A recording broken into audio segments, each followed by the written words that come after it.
Ação, retornarei o microfone para o nosso pastor Isaac. Senhor, nosso Deus e Pai, Criador dos céus e da terra, mais uma vez, meu Deus, agradecemos ao Senhor por este culto, a qual, meu Deus, nós já sentimos a Tua presença e a Tua graça. Meu Deus, agora nós queremos também apresentar e também entregar o pastor Isaac, a qual vai trazer a mensagem do culto dessa noite.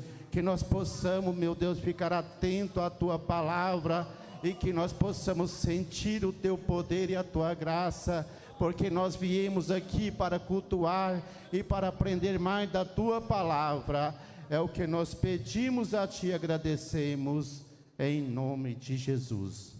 Amém.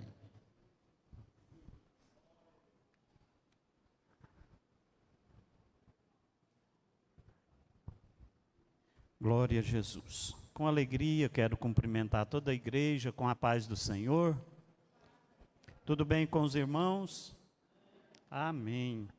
Queremos aproveitar a oportunidade já aqui liberar os irmãos que estarão preparando para o batismo, os candidatos que acompanham o presbítero irmão Fernando para a ministração do batismo.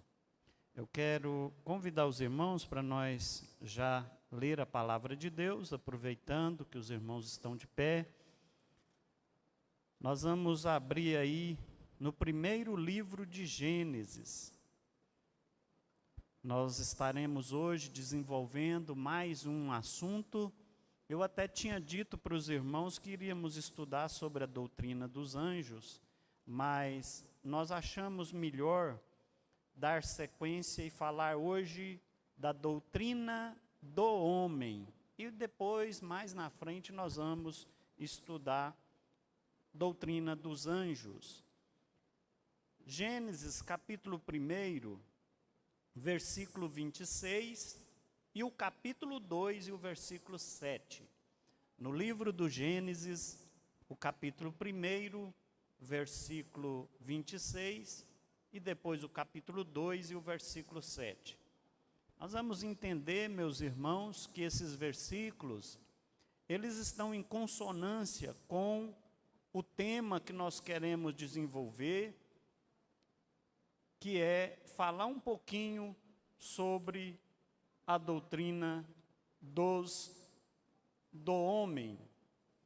Para nós falarmos a doutrina do homem, nós precisamos entender, primeiramente, que a razão de ser do cristianismo, ela se baseia, se apoia numa relação muito vital entre duas pessoas, que é Deus e o homem.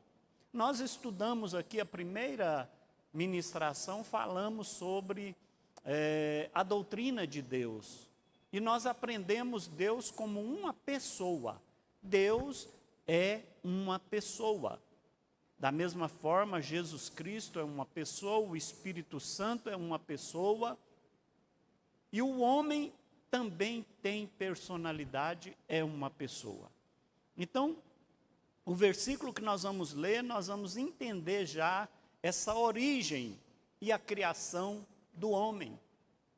Gênesis 1, 26, diz assim: E disse Deus, façamos o homem à nossa imagem, conforme a nossa semelhança, e domine sobre os peixes do mar, e sobre as aves dos céus, e sobre o gado, e sobre toda a terra, e sobre todo réptil que se move sobre a terra. Agora o capítulo 2, o versículo 7.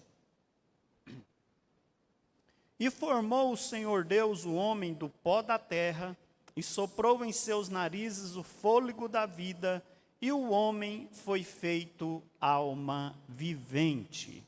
Tome os seus assentos, meus irmãos, que a palavra de Deus que nós lemos possa estar encontrando refúgio certo em nossos corações nesta noite. Então, meus amados, dentro da teologia, nós precisamos entender que a razão de ser de nós cristãos, ela se apoia nessa relação constante entre Deus e o homem. Então, para nós entender a revelação de Deus, nós precisamos também entender que Deus tem uma revelação através do homem. E nós vamos hoje procurar entender a origem, a existência, o propósito e o futuro do homem de uma forma plena, para que nós possamos perceber a importância desse ser que é o homem. A Bíblia nos apresenta, então, esse duplo relato da origem do homem, harmoniosamente aqui, quando nós lemos o capítulo 1, versículo 26, e disse Deus, façamos. Já no capítulo 2, o versículo 7, ele fala, e formou o Senhor Deus o homem do pó da terra, e soprou em suas narinas o fôlego da vida. Ou seja, percebam, irmãos, que antes de Moisés, escritor do livro de Gênesis, bem como os 5 primeiros livros, né? Antes de Moisés tratar da criação do homem com os maiores detalhes, ele nos leva a conhecer o decreto de Deus, que é esse que nós lemos aqui. Qual é o decreto de Deus? Deus decretou, façamos. Por outro lado, nós vamos ver aqui, essa palavra no plural, que a igreja do Senhor Jesus Cristo interpreta esse verbo façamos no plural para provar a autenticidade da doutrina da Trindade Santa, Pai, Filho, Espírito Santo. Embora existam outros conceitos com relação a essa palavra façamos, alguns querem até provar que esse plural é uma autoexortação, outros querem provar que esse plural façamos significa poder, majestade de Deus, façamos. Como, por exemplo, a gente fala, vossa senhoria, vossa excelência, não é? Parece ser no plural, mas é para estabelecer um poder, uma autoridade. Mas isso não importa. Fica claro para a igreja, nós somos da teologia conservadorista, biblicamente a palavra façamos significa um envolvimento do Pai, do Filho e do Espírito Santo. A origem é essa.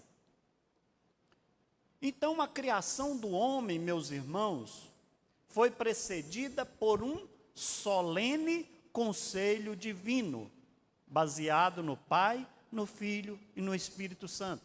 Então, os irmãos já vão entendendo. Origem do homem, criação do homem, de qual forma? Por um ato solene de 3 pessoas. Façamos. A criação do homem, também, irmãos, vocês vão percebendo a diferença da criação do homem com a criação de todas as outras demais coisas. Nós vamos ver que a criação do homem, então, foi por um ato solene das 3 pessoas da Trindade. Um ato solene é o quê? É um ato importante, é um ato de exaltação por este conselho chamado Pai, Filho e Espírito Santo. Vamos ver também que a criação do homem é um ato imediato de Deus. Quando eu falo Deus, nós estamos falando das 3 pessoas que a Bíblia fala que os 3 é um só, não é? Nas 3 pessoas da Trindade. Então, a criação do homem é um ato imediato de Deus. Vamos ver que Deus trabalhou de forma diferente para com a criação do homem, para com a criação dos seres, não é? Das outras demais coisas. Lá no livro de Gênesis também, o versículo 27, não é? Criou, pois, o homem. Já no versículo 11 do primeiro capítulo de Gênesis, a palavra de Deus vai nos dizer assim, ó, e disse Deus, tem jeito de tirar um pouquinho o agudo? Tá, para melhorar. E disse Deus, produza a terra relva, ervas que deem semente, e árvores frutíferas que deem fruto, segundo a sua espécie, cuja semente esteja nele, sobre a terra. Disse Deus também, povoem as águas, de enxames de seres viventes, e voem as aves. Ou seja, irmãos, entenda isso aqui. Para criar os demais seres, Deus viu um ato progressivo. A semente vai produzir, vai multiplicar. Para o homem, Deus não criou uma criança. Os irmãos estão entendendo? Foi um ato imediato de Deus criando o homem. Então foi um ato imediatamente ao contrário do que aconteceu com as demais criaturas. Isso para os irmãos ir percebendo a importância do homem para com o nosso Deus Todo-Poderoso. Então nós vamos ver que a origem e criação do homem foi por um conselho solene de Deus, nas três pessoas da Trindade, um ato imediato de Deus, e o homem foi criado segundo um tipo divino. Isso tem que ficar claro, porque tem muitas pessoas que têm misturado o homem com as outras criaturas. A gente vê isso hoje até mesmo na proteção, né, irmão Vicente? O senhor que mora lá no campo, ultimamente a gente tem visto os animais têm muito mais valor do que o homem. Se você pode matar para comer, para se alimentar, mas se a justiça pega, você é um crime inafiançável. E às vezes alguém mata o próximo, não, é réu primário, tal, não vai nem para a cadeia, às vezes. O que é isso? Uma inversão dos valores desse ser chamado homem. Então nós vamos ver que o homem foi criado segundo um tipo divino. O homem foi criado diferente dos demais seres vivos. Então, enquanto os demais seres foram criados segundo a sua espécie, quer dizer, eles possuem formas diferentes de suas espécies, o homem surge como um ser que recebeu de Deus cuidados especiais na sua criação no princípio, ou seja, ele é criado um tipo de Deus. Qual é a prova, pastor? Façamos o homem a nossa imagem e semelhança, ou seja, isso não quer dizer que o homem foi feito igual a Deus, impossível, por algumas razões nós vamos ver aqui, mas a semelhança, há uma aparência desse tipo divino. Então o homem, não é? Em todo o relato bíblico, ele aparece como um ser que recebeu de Deus cuidados especiais. Ele recebeu cuidados especiais. O homem também, ele se distingue da natureza. Em quais aspectos? Em Gênesis 2, o versículo 7, nós vamos ver que a palavra de Deus nos diz, o fôlego de vida, e o homem passou a ser alma vivente. Ou seja, há uma distinção clara entre a origem do corpo e da alma. Agora nós vamos aprofundando um pouquinho aí, viu? Como assim, pastor? O corpo, Deus usou uma matéria existente. Qual era? O pó. A terra. Tanto é que nós vamos ver que o grego, essa palavra, homos, significa terra. Então, o corpo, Deus cria de um elemento existente que é a terra. Usa, aliás, aquele elemento existente que é a terra, não é? Para formar o corpo. O corpo, então, é formado do pó da terra, material pré-existente. Já na criação da alma, não foi necessário o uso de material pré-existente, mas houve a formação de uma nova substância chamada alma. Quando isso ocorre, pastor? Nós vamos acompanhando que Deus fez como se fosse um boneco. Do pó da terra, está lá, inerte, imóvel. Até então, esse corpo estava sem alma. Mas a Bíblia vai dizer que o fôlego de vida foi soprado nas narinas daquele corpo. E a partir daquele momento surge a alma. Então a alma foi criação também de Deus. A alma, ela não apareceu de um material pré-existente. Ela foi criada na hora, por um ato do Todo-Poderoso. Ao soprar as narinas daquele corpo, veio-se a alma.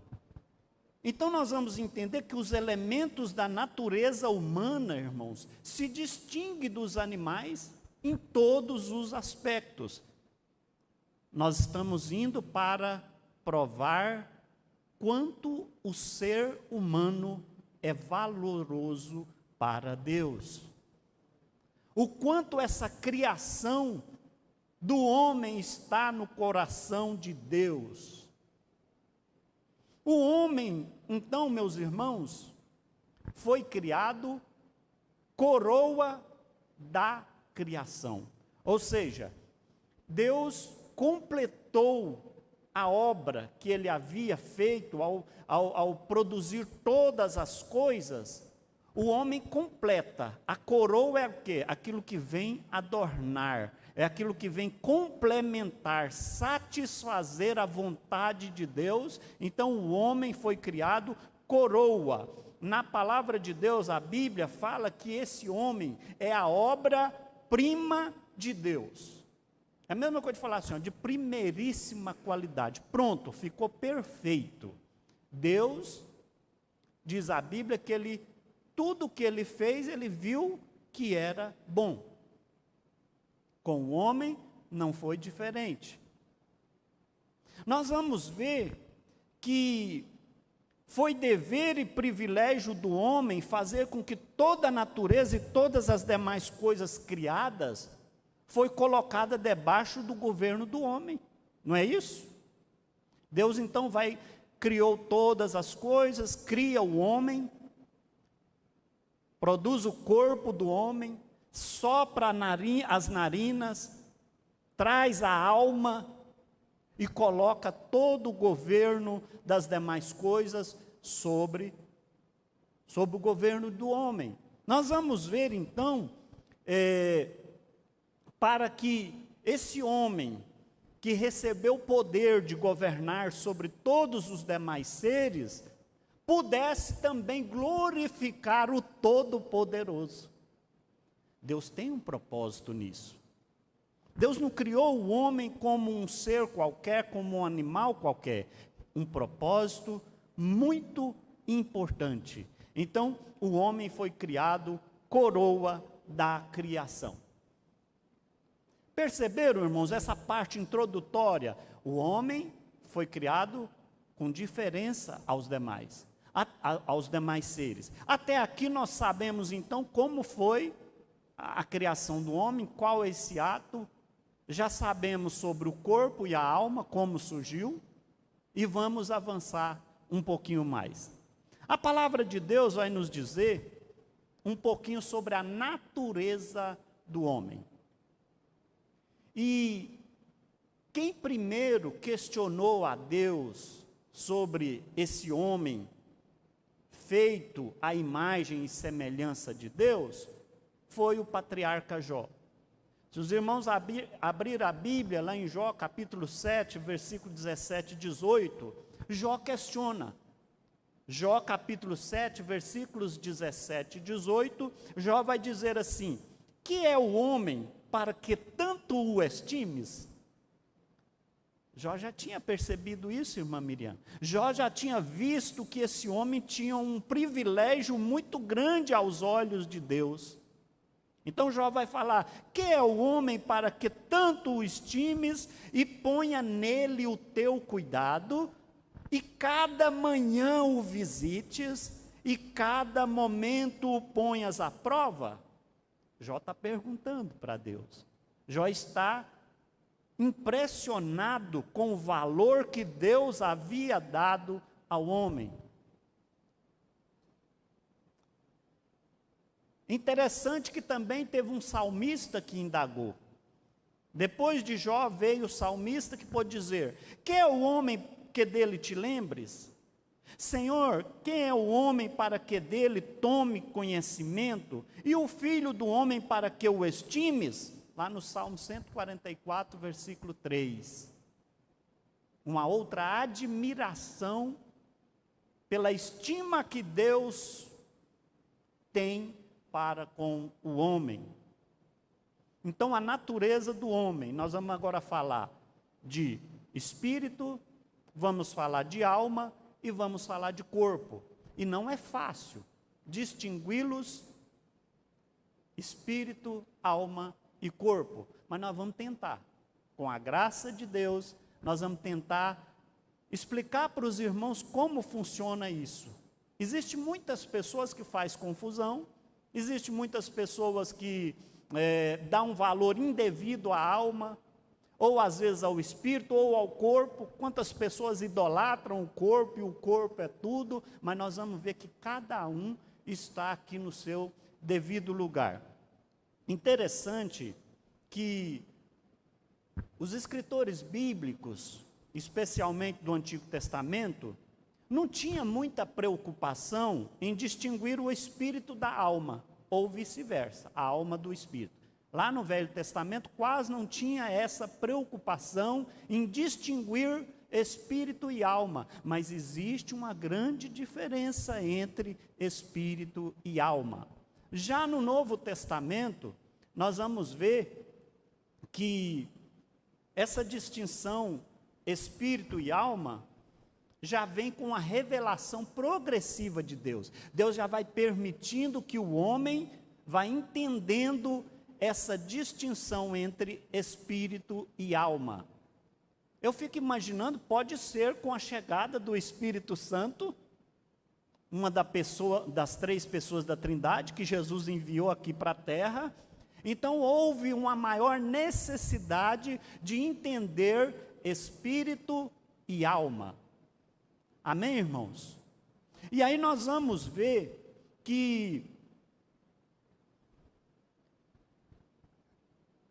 Deus é o criador do espírito humano. Nós vamos ver aqui, irmãos, que existe o espírito humano e existe o Espírito Santo de Deus. Como, pastor? Sim, existe até uma comunicação e nós vamos tentar mostrar para a igreja. Deus, como criador do espírito humano, fez de forma individual. O que o Espírito Santo faz? Aonde o Espírito Santo habita?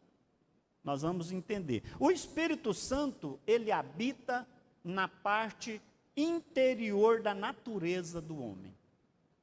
O Espírito Santo habita na parte interior da natureza do homem. O Espírito Santo, vamos observando, vamos devagar para os irmãos entenderem. O Espírito Santo é capaz de renovar, o Espírito Santo é capaz de desenvolver. aliás, o Espírito, eu estou aqui falando Espírito Santo, nós vamos chegar lá para ver a diferença, né? Mas o espírito humano, ele é capaz de desenvolver, ele é capaz de renovar. O Espírito Santo. O espírito humano, ele é a sede da imagem de Deus em nós. O espírito humano é a sede da imagem de Deus em nós. O que isso significa? Significa que essa imagem do espírito humano foi perdida com a queda. Lá, quando Adão peca no jardim, Eva peca no jardim, esse elo, essa imagem foi perdida e só foi restabelecida por Jesus Cristo, por sua morte na cruz do Calvário, restabeleceu a imagem do espírito humano para Deus. Então, o espírito foi criado por Deus. O espírito humano. Nós vamos ver que o espírito humano habita na parte interior do homem. O espírito, de forma que o espírito, irmãos, é o cerne, ele é o âmago, ou seja, ele é o centro da fonte da vida humana. É pelo espírito humano que nós vamos entender. Enquanto a alma possui essa vida e lhe dá dimensão, explosão por meio do corpo, a alma sobrevive à morte. Presta atenção nisso aqui. A alma sobrevive à morte porque o espírito adota com essa capacidade. O espírito capacita a morte a sobreviver, a alma a sobreviver à morte. De certa forma, então, espírito e alma são inseparáveis. Vamos entender um pouquinho mais. O espírito humano distingue o homem dos demais animais, das demais coisas. Em que? Os irracionais, né, todos os demais seres vivos,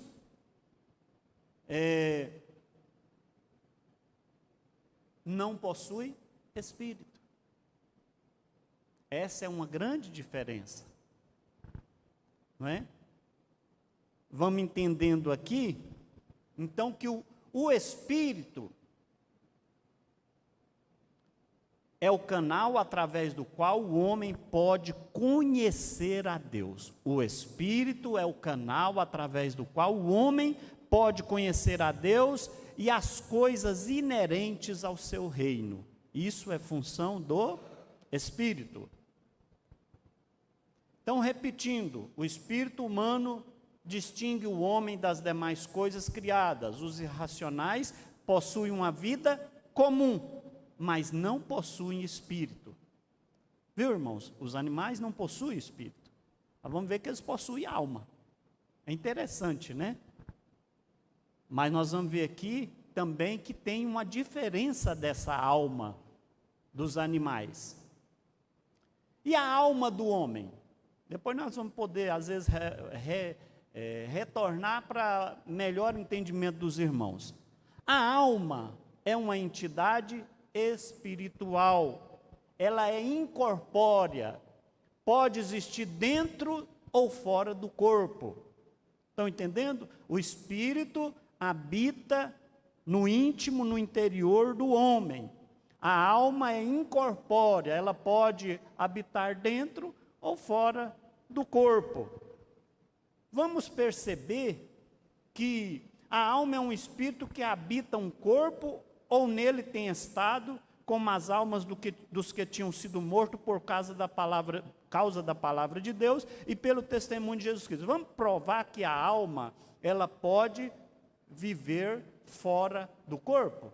Leia para nós Apocalipse capítulo 6, versículo 9. Então, a alma é uma entidade espiritual incorpórea. Pode existir dentro de um corpo ou fora dele. Não se assuste com isso aqui, irmãos, mas nós precisamos entender a diferença entre espírito, alma e corpo. Apocalipse capítulo 6, versículo 9. Quem encontrou, por favor, pode ler.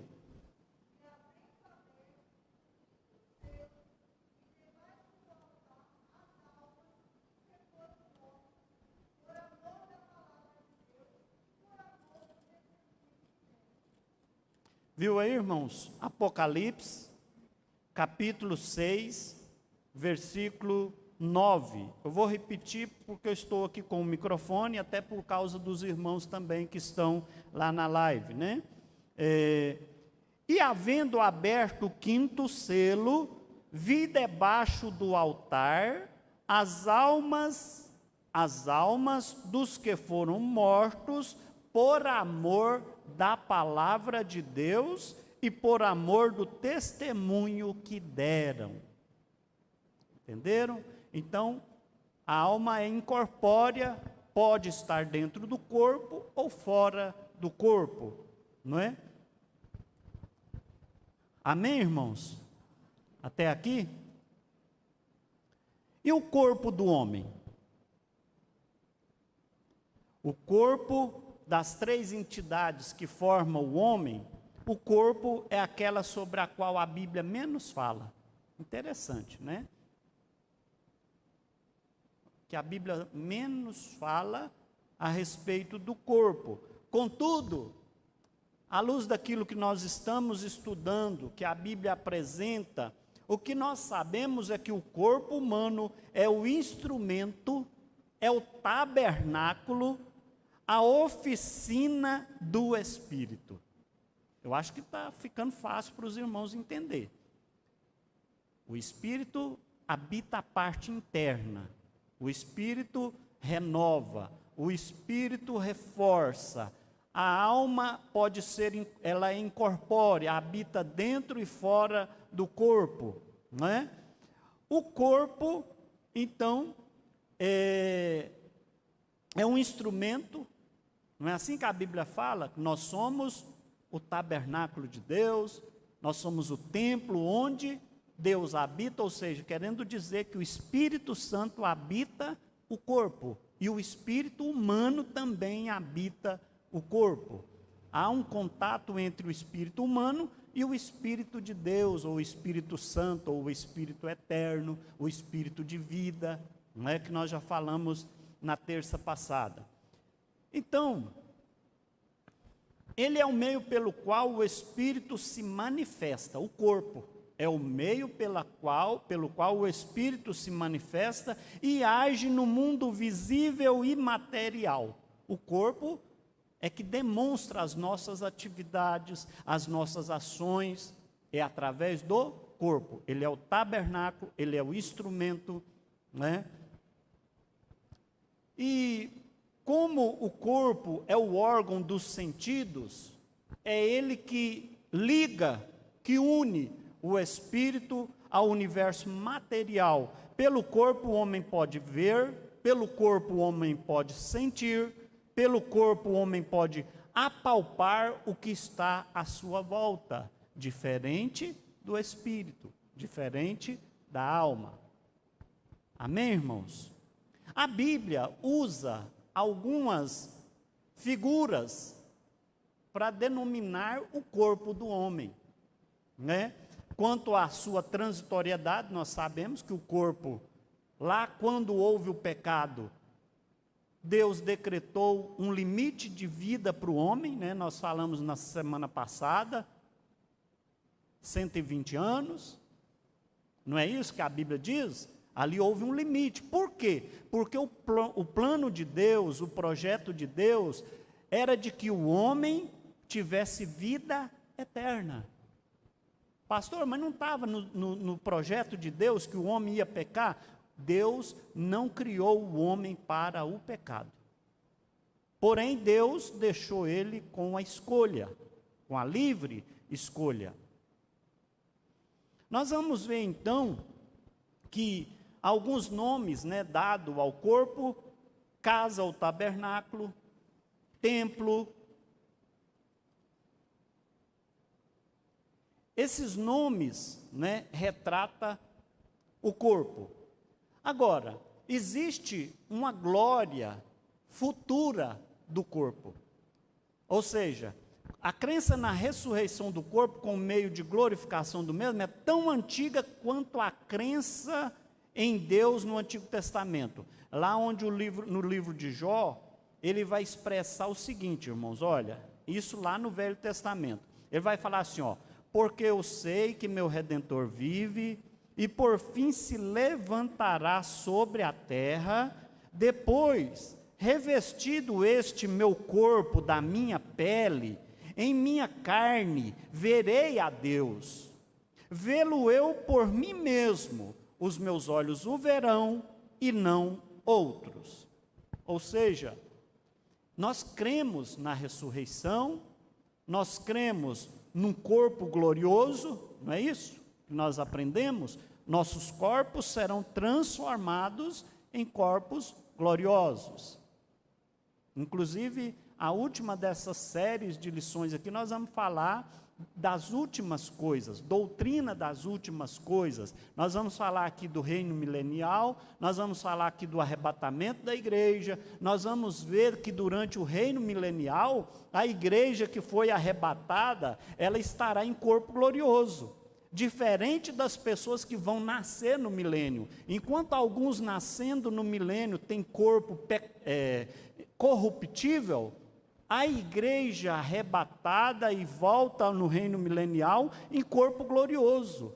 É bíblico. Então nós não estaremos mais aqui no reino milenial sujeito ao pecado. Vai existir, diz a Bíblia, 3 tipos de pessoas aqui na terra. Não é, pastor Geraldo? Aqui no reino milenial vai existir crentes em corpo glorioso, vai existir pessoas com corpo corruptível que vai nascer durante o milênio, e vai existir, inclusive, judeus que estarão aqui em outras situações, né? Então nós vamos ver que vai existir diferentes seres, né, angelicais, nós seremos semelhantes, né, porque em corpo glorioso, e pessoas em condições naturais. Por isso há essa, nós afirmamos na vida eterna. A morte, né, é interrompida aqui nesse corpo, mas vai dar continuidade na vida eterna. Então nós vamos entendendo que o capítulo 15, por exemplo, nós lemos aqui Jó, lá no Velho Testamento, nós vamos ver aqui no capítulo 15 de 1 Coríntios, Paulo salienta que, mediante a ressurreição do corpo, o que vai acontecer? Ressurreição do corpo. O que vai acontecer? A morte será destruída, receberemos um corpo celestial e glorioso, receberemos um corpo não mais sujeito à corrupção, é o que nós estamos falando aqui, ressuscitaremos em poder, teremos a imagem do celestial e seremos revestidos da imortalidade. Não vamos poder morrer mais. Amém, irmãos? Então, ainda nessa expectativa da ressurreição do corpo, escreveu o apóstolo João: amados, agora somos filhos de Deus, e ainda não se manifestou o que havemos de ser. Sabemos que quando ele se manifestar, ou seja, quando Jesus vier, seremos semelhante a ele, porque havemos de vê-lo como ele é. Só vamos ver a Jesus, ao Pai, como ele é, em corpo glorioso. Então é necessário passar por essa transformação de corpo glorioso. O homem, imagem e semelhança de Deus. Havendo criado todas as coisas de acordo com a sua vontade, pelo poder da sua palavra, no 6º dia da semana da recriação, Deus formou o homem, imagem e semelhança sua, o criou. Aí nós vamos ver lá no capítulo 2, versículo 7, repetindo o que nós já lemos, então formou o Senhor Deus ao homem do pó da terra, e lhe soprou nas narinas o fôlego de vida, e o homem passou a ser alma vivente. De forma que, já entendemos então, que essa palavra homem, do latim homo, não é? Vem de origem da terra, para provar que o homem foi formado da terra. E vamos entender que esse corpo que veio da terra, esse corpo mortal, ele vai de volta para a terra. Lá no capítulo 3, versículo 19 de Gênesis, fala assim: tu és pó e ao pó tornarás. Que corpo é esse? Corpo mortal, não é? Mas haverá uma transformação, não é? No arrebatamento. A palavra de Deus diz que nós, os mortos ressuscitarão, e esse ressuscitar já vem em corpo glorioso. Amém? Então, o homem como imagem de Deus. Vamos entender um pouquinho? O homem como imagem de Deus. Esse termo, imagem de Deus, irmãos, é de fato aquilo que é relacionado ao homem. Fala da constituição do homem como ser racional e como moralmente responsável por seus atos. O homem é responsável pelos seus atos. Por quê? Porque ele é uma pessoa, né? Ou seja, ele pensa, ele sente, como Deus é uma personalidade, Jesus, o Espírito Santo, o homem também é. A imagem natural de Deus gravada no homem consiste em parte dos seguintes elementos. Olha, o poder consciente o homem tem, a razão o homem tem, a vontade, a liberdade. Então,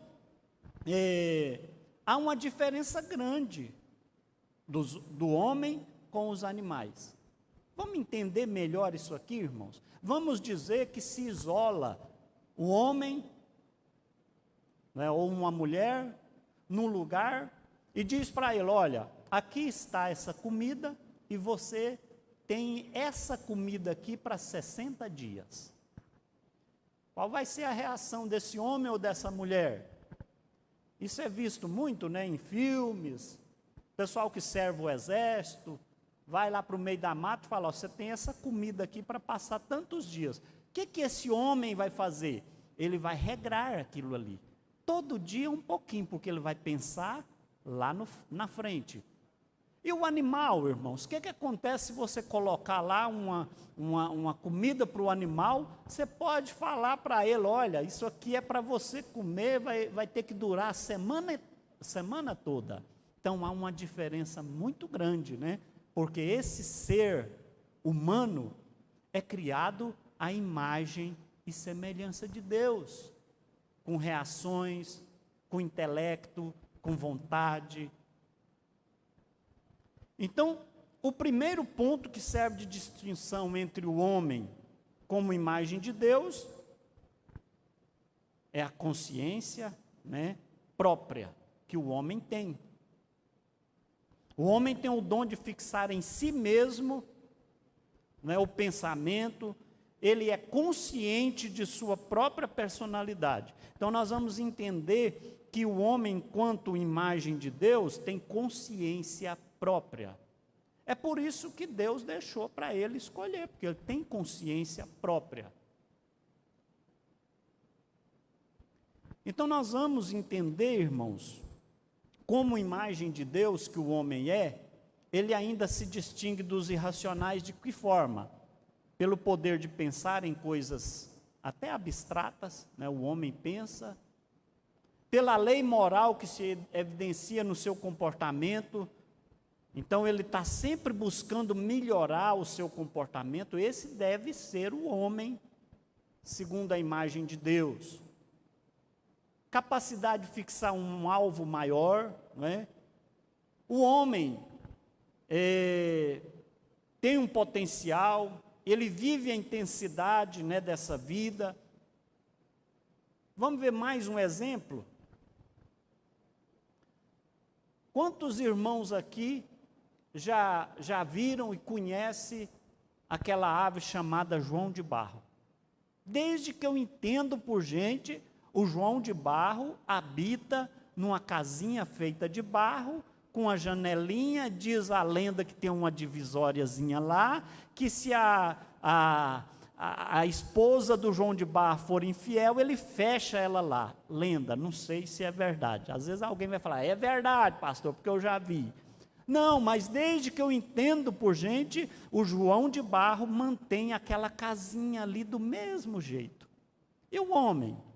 Vivia em cavernas, diz a história, vivia em casebres, em ranchos, e hoje há uma evolução. Então essa diferença é muito grande para nós entendermos esse homem com poder de decisão, com poder de escolher. Então, o homem, semelhança de Deus. Dizer que o homem foi criado semelhança de Deus, irmãos, não é a mesma coisa dizer que o homem foi criado exata e absolutamente igual a Deus. Primeiro, porque o homem foi feito corpo visível e palpável, não é? Enquanto Deus é espírito.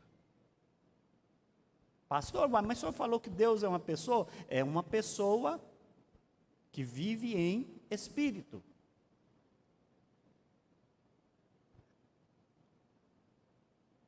Homem algum pode alcançar e se tornar detentor de si mesmo de absoluta perfeição como Todo-Poderoso. Então, não é que ele é exatamente como Deus. Ele é semelhante a Deus, porque tem vontade, pensa, uma série de atribuições que nós vimos aqui.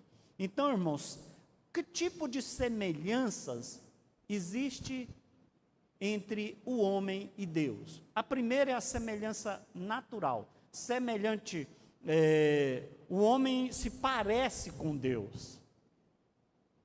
O homem se parece por Deus. Se não houvesse conformidade de estrutura mental, seria impossível a comunicação de Deus com o homem. O homem comunica com Deus, ele fala com Deus.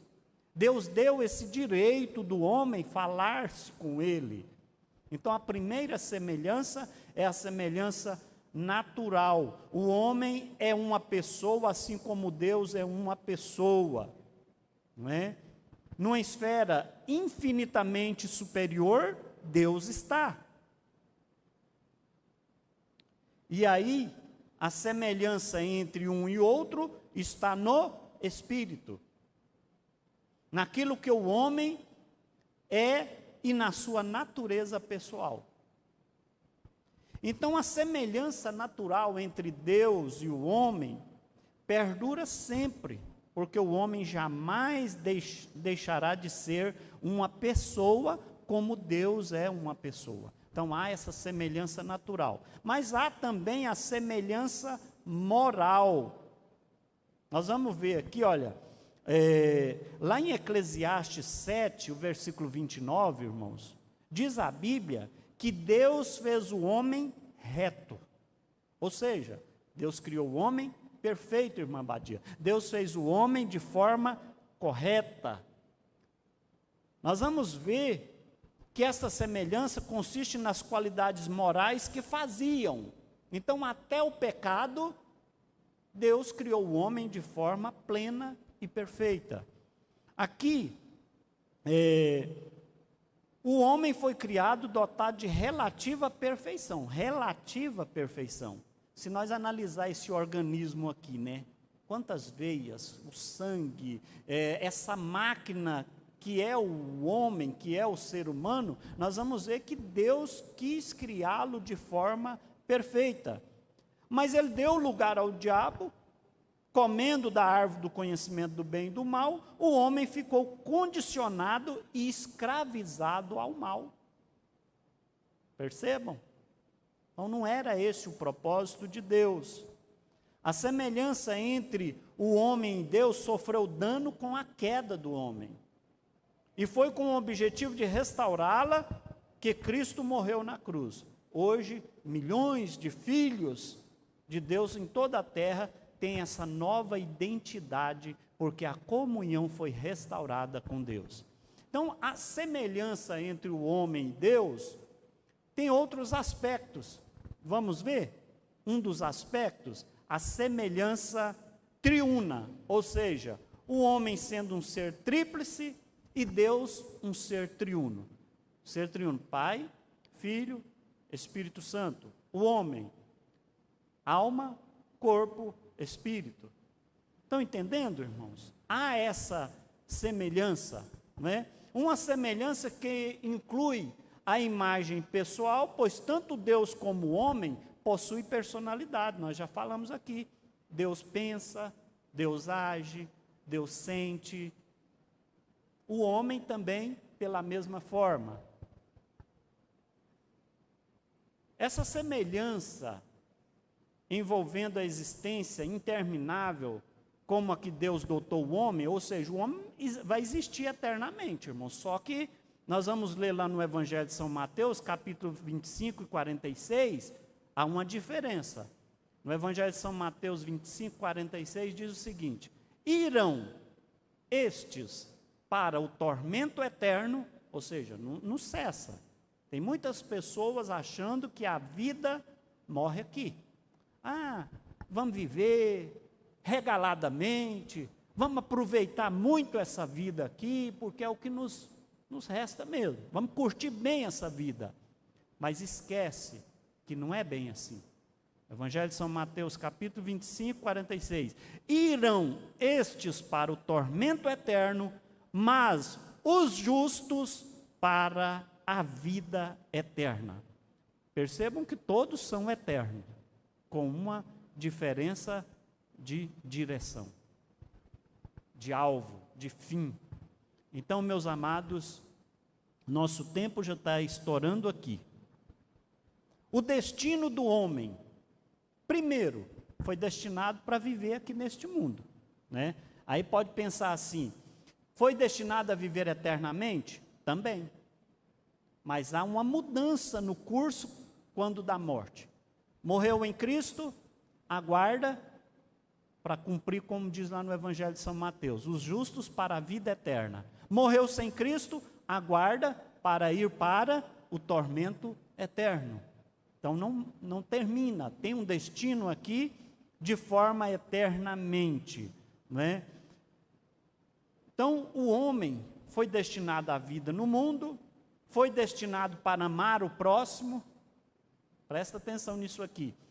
Se o homem não tivesse sido destinado a amar ao próximo, certamente Deus teria deixado ele sozinho ali. Ele poderia invocar com um animal que ele achasse mais bonito. Deus não fez isso. Tanto é que Deus condena veementemente a relação homem-animal, entre outras coisas mais. Lá em Levíticos capítulo 18, os irmãos podem ler para descobrir que Deus condena essa prática. Então Deus fez o quê? Deus destinou o homem para amar o próximo. Começou com o quê? Dando a ele uma companheira. Nós vamos ver que Deus não forçou Adão a exercitar amor pelos animais.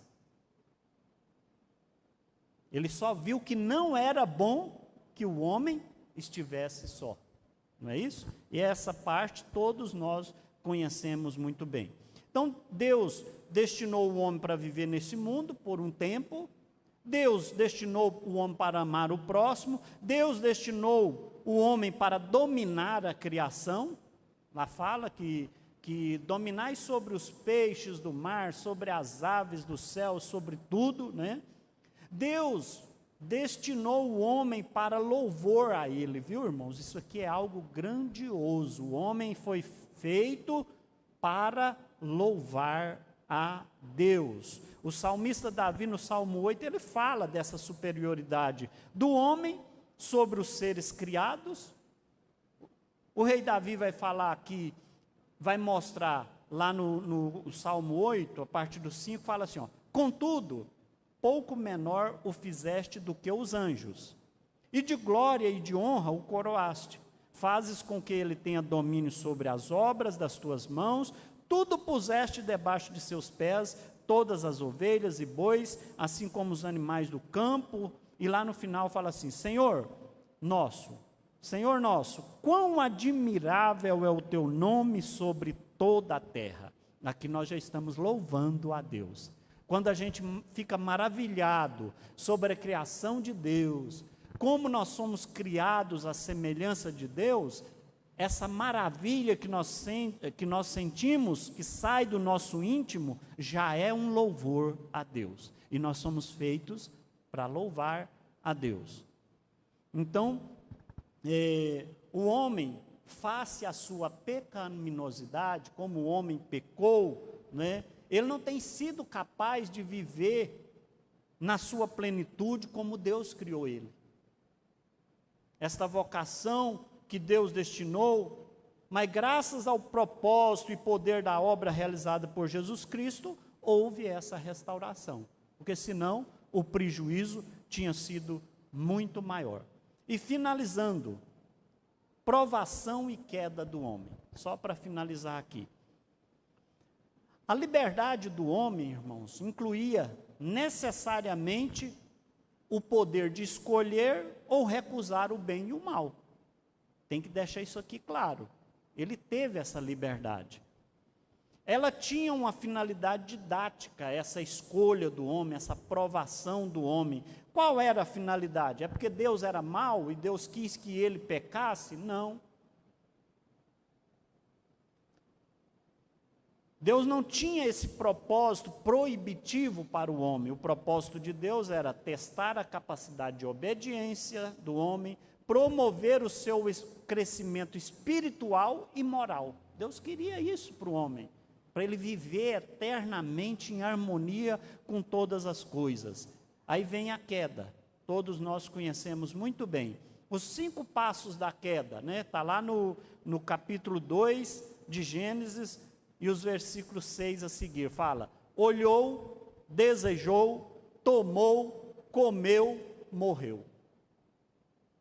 São 5 passos para a queda do homem, e foi isso que aconteceu. Essa expressão morrerás, usada no texto bíblico, fala tanto da morte espiritual, quanto da morte física. Os irmãos podem ver que ali, com o pecado, Deus já limitou a idade do homem na terra, bem como a sua morte espiritual. Mas Deus já providenciou também um restaurador, um salvador, na pessoa do seu Filho Jesus Cristo. Amém, meus irmãos? Quais são as consequências, pastor? Essa humanidade que nós vemos aí hoje. Consequências da queda do homem, as mais conhecidas: medo, fuga, maldição pela serpente, continua até hoje, né? Os incômodos da gravidez na mulher, pelo parto, tudo isso é consequência da queda. A maldição da terra, a terra se tornou maldita. A gente vê tantas catástrofes aí, por que será, gente? Consequências da queda do homem. Sofrimento do homem para adquirir o pão de cada dia. Não tinha nada disso.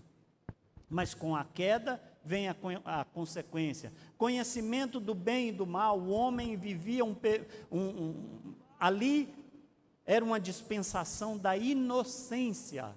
E ela morreu, essa dispensação, lá com o pecado.